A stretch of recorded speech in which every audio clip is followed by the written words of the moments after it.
Good morning, students. Here again with the next part of the story. Okay, so we had studied till paragraph 15. We see that the narrator is very anxious. We were studying the first chapter, An Uncomfortable Bed. There we see the narrator is the writer is the narrator of the story. He tells about a time when he has gone out on for a few days on a holiday with his friends in Picardy, which is a region in France. Okay, so what happens that till now we have studied that he was very fond of practical jokes, and he was thinking that he was to be the target of a practical joke that is to be cracked by his friends. Okay, so what happens that he sees, उनको लगता है कि उनपे कोई practical joke crack होने वाला है by his friends. ठीक है, तो वो उसके लिए खुद को प्रिपेयर करते हैं, ढूंढते हैं कि कहाँ से उनपे जोक बन सकता है, किस तरह से उनपे जोक बन सकता है. ठीक है, he sees the bed, he sees the walls, he sees the ceilings, he sees the wall hangings, everything, लेकिन उनको कुछ मिलता नहीं है. And then he's suspicious because he sees that his friends are overly happy. They are laughing. They are laughing in an exaggerated fashion.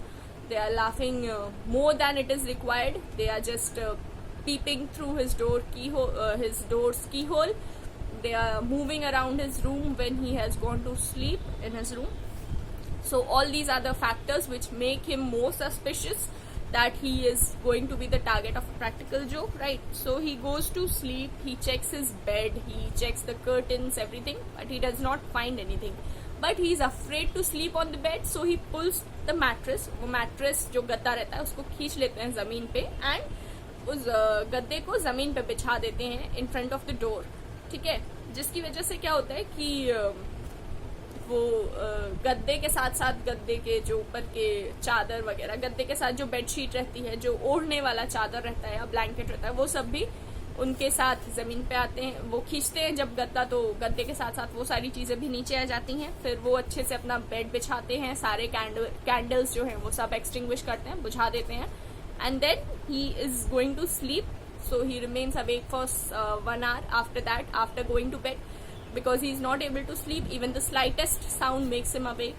जरा सी भी आहट होती है और वो जग जाते हैं, डर जाते हैं. ठीक है, तो अब as we are proceeding towards the end of the chapter, we see that कुछ तो ऐसा होगा जिसकी वजह से क्या होगा, उन जो प्रैक्टिकल जोक उन पे क्रैक होने वाला है वो होता है कि नहीं हमें पता चलेगा, और अगर होता है तो वो जोक क्या है ये पता चलेगा. ठीक है, so we'll start from paragraph 16, page 4, the first chapter of your book, An Uncomfortable Bed. सबको मिल गया? Okay, I'm reading. I must have been in a deep sleep for a long time. All of a sudden, I was awakened with a start by a heavy body tumbling down right on top of me. So, अब हो गया कांड. ठीक है, अब क्या होने वाला है कि he was in deep sleep for quite some time now, as we realize. जैसे जब हम लोग बहुत लेट से उठते हैं या फिर बहुत डीप स्लीप में रहते हैं, तो उठते ही हम लोग को पता चलता है कि हमने काफी गहरी नींद ली है, काफी साउंड स्लीप ली है. ठीक है, तो वैसे इनको भी पता चलता है he was in a deep sleep for quite some time. All of a sudden, I was awakened with a start by a heavy body tumbling down right on top of me. तो क्या होता है कि all of a sudden एकदम से उनकी नींद खुलती है. कैसे खुलती है? There's a heavy body, एक भारी सा ऑब्जेक्ट है, एक भारी बॉडी है जो उनके ऊपर गिरती है. Came tumbling down मतलब रोल होते हुए, या you can say that move करते हुए उनके ऊपर गिर जाती है. ठीक है, tumbling down right on top of me, उनके ऊपर गिर जाती है. वो लेटे हुए होते हैं, उनके ऊपर वो बॉडी गिर जाती है. At the same time, I received on my face, my neck and my chest a burning liquid which made me utter a howl of pain. और उसी टाइम क्या होता है कि उनके चेस्ट पे, उनकी बॉडी पे और उनके on his face, on his neck and on his chest, he receives a feeling of a burning liquid falling on his all these body parts. ठीक है, कोई जलता हुआ लिक्विड सा चीज उनके ऊपर गिरता है. क्या गिरता है? Let's see. And a dreadful noise as if a sideboard laden with plates and dishes had fallen down almost deafened me. और क्या होता है? उनके ऊपर एक बॉडी गिरती है. ठीक है, वो ऐसे लेटे रहते हैं, उनके ऊपर से एक बॉडी गिर जाती है. Then he receives a hot burning liquid on his chest, neck and face. ठीक है, and then what is the third thing that happens? There's a dreadful noise. एक बहुत तेज, बहुत अजीब सी आवाज आती है. किस चीज की आवाज होती है वो? As if a sideboard. Sideboard मतलब जो डाइनिंग टेबल के साइड में जैसे कबर्ड्स वगैरह लगे रहते हैं, वैसे एक sideboard. As if a sideboard laden with plates and dishes. जिसमें लैडन विद मतलब उस पर लगा हुआ हो क्या, प्लेट्स एंड डिशेस, जो साइड में डाइनिंग टेबल के साइड में जैसे कबर्ड्स नहीं लगे रहते हैं, we keep our glass plates, glasses, dishes, all that in that cupboard, वैसे ही ऐसा लगता है उनको कि वैसा एक साइड बोर्ड गिरा, जिसकी वजह से जो उनकी हियरिंग कैपेबिलिटी थी वो ऑलमोस्ट डेफ हो गई, means he was almost deafened by that loud sound, ठीक है, loud sound of what, as if a sideboard had fallen which was laden with glass plates and dishes. Okay, so paragraph 17, the weight that had fallen upon me was crushing me and preventing me from moving. I was getting smothered beneath it. उनके ऊपर जो writer है उनके ऊपर जो wait गिरता है, because of that he was feeling crushed under it, उनको ऐसा लग रहा था कि वो दब जा रहे हैं, क्रश हो जा रहे हैं उस वेट के अंदर, and preventing me from moving, और यही वेट उनको मूव नहीं होने दे रहा था, he was unable to move by the weight of the body, ठीक है. I was getting smothered beneath it, smothered मतलब आप कह सकते हैं चोक्ड, ऐसा लग रहा था वो सांस नहीं ले पा रही. Heavy body had fallen over him ना, आपके ऊपर कोई भारी चीज गिर जाएगा तो आपको सांस लेने में दिक्कत होगी, वैसे इनके ऊपर भी कोई भारी सामान गिरता है, and he is unable to breathe, उनको ऐसा लगता है कि he is getting choked. Okay, choked मतलब गला दबा दिया जा रहा है, he is unable to breathe, ठीक है. I stretched out my hand to find out what was the nature of the object. फिर वो अपना हाथ निकालते हैं, किसी तरह से अपना हाथ स्ट्रेच करते हैं, to find out that what was the object that had fallen on him. उनके ऊपर क्या गिरा था, वो ऑब्जेक्ट कैसा था, what was the nature of the object. I felt a face, a nose and whiskers. तो उन्हें क्या, वो जब अपने हाथ से उस ऑब्जेक्ट को छूते हैं तो उन्हें क्या फील होता है, there was a face, a nose and whiskers. What are whiskers? Whiskers are the hair that are grown on a man's body. ठीक है, एनिमल्स बॉडी के लिए भी हम लोग whiskers कहते हैं, मैंस बॉडी के लिए भी including the mustache and the beards we call it whiskers. Okay, so he felt a face, a nose and whiskers. Then with all my strength I struck a blow at this face. और उनके पास जितनी ताकत बच रही थी, even though he was below a heavy object, he was feeling smothered, there was that burning liquid all over his chest, neck and face, but still he gathered all his strength. जितनी उनके पास ताकत बची थी उन्होंने वो सारी ताकत जुगाड़ की, एक साथ गैदर की और उस फेस पे कस के मारा, ठीक है, बहुत तेज he blew out at the face, मतलब बहुत तेज मारा उस फेस को, ठीक है. But I immediately received a shower of slaps which made me jump straight out of the soaked sheets. लेकिन जैसे उन्होंने मारा फिर क्या होता है कि उन पे बहुत ज्यादा शार ऑफ स्लैप्स, शार मतलब क्या होता है, बहुत ज्यादा मात्रा में, ठीक है. तो ही रिसीव्स अ शार of slaps on his body. उन पे ना स्लैप्स मतलब आप लोग जानते हो चांटा, तो उन पे ना बहुत ज्यादा ऐसा लगता है कि उनको मतलब ऐसा होता है कि किसी ने उसको बहुत ज्यादा चांटा मार दिया हो, ठीक है, जिसकी वजह से वो एकदम से जग जाते हैं, ठीक. The door of the room was open.